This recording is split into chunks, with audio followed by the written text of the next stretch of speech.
ये भागवत का विषय है। भागवत का अधिकारी कौन है? कौन भागवत को कह सकता है और कौन भागवत को सुन सकता है? तो निर्मत शरणाम शताम, जो निर्मत्सर व्यक्ति है वही भागवत को सुन सकते हैं और वही भागवत को सुना सकते हैं। तो बड़ी सुंदर बात है। आज हम कौन से युग में रहते हैं? कौन से युग में रहते हैं हम? कलयुग। कलयुग के लोगों के अंदर मत्सरता बहुत ज्यादा हो गई है। अब एक दृष्टांत सुनो, बहुत सुंदर दृष्टांत है कि एक कलयुग का आदमी था। वह तपस्या करने के लिए हिमालय पर गया। हिमालय पर गया तो उसने 3 महीने तपस्या करी। ओम नमः शिवाय, ओम नमः शिवाय, ओम नमः शिवाय। 3 महीने तक उसने तपस्या की तो भगवान भोलेनाथ प्रकट हो गए। कहने लगे कि बेटा, हम तुम्हारी तपस्या से बहुत प्रसन्न हैं, वर मांगो, तुमको क्या वर चाहिए? बोले भगवान, मुझको ऐसा वर दे दो कि मैं जो चाहूं मुझे वो मिल जाए। भगवान बोले, बेटा, आजकल हमने ऐसा वरदान देना बंद कर दिया है। तो बोले, ये क्या बात हुई भगवत? 3 महीने हमने आपकी तपस्या की, अब आप कहते हो कि हमने वरदान देना बंद कर दिया है, ऐसा क्यों? तो भगवान ने अपना दिमाग लगाया। बेटा, कलयुग के व्यक्ति बड़े भयंकर, अब समझ जाओ कैसे हैं। बोले, इनको दूसरों का सुख रास नहीं आता। तो भगवान बोले कि बेटा, हम वरदान तो तुझको दे देंगे, लेकिन एक शर्त है। भक्त बोले क्या भगवान? कि हम जो भी तुझे देंगे ना, तुझे जो भी मिलेगा वो तेरे पड़ोसी को डबल मिलेगा।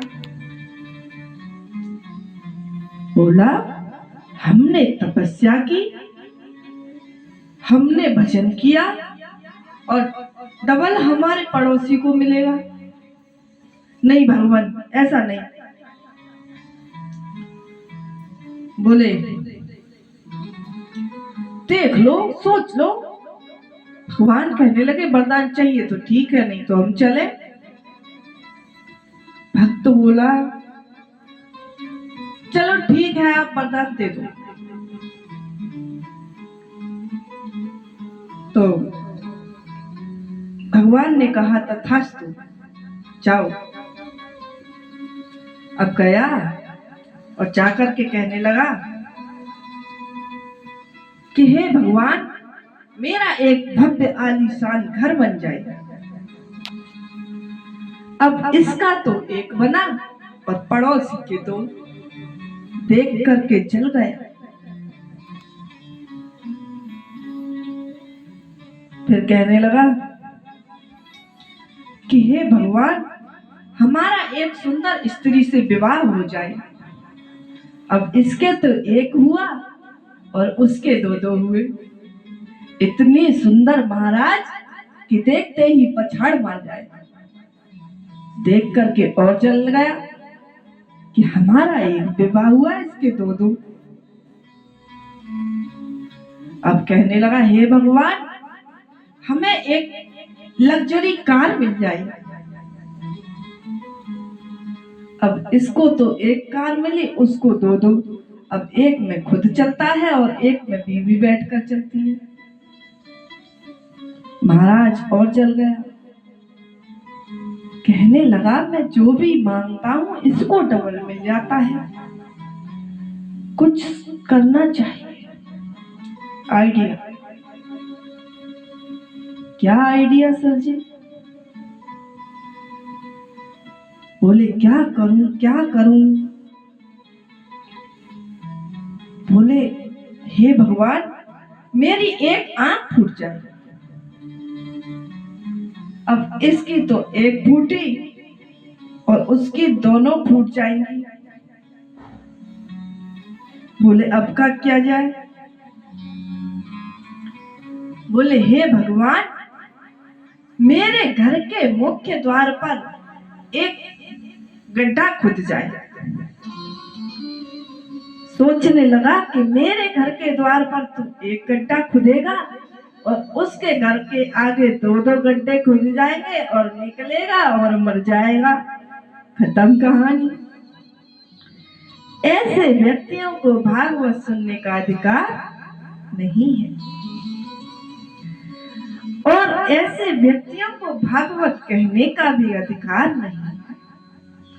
निर्मत्सराणाम सताम, निर्मत्सर व्यक्ति ही भागवत कथा को कह सकता है और श्रवण भी कर सकता है। लेकिन एक बहुत अच्छी बात बताओ, श्रीमद् भागवत कथा में यदि मत्सर व्यक्ति भी आ जाता है तो भागवत जी की ये महिमा है कि वे मत्सर व्यक्ति को भी निर्मत्सर बना देती है, निर्मत्सर बना देती है। बोलिए श्रीमद् भागवत महापुराण की।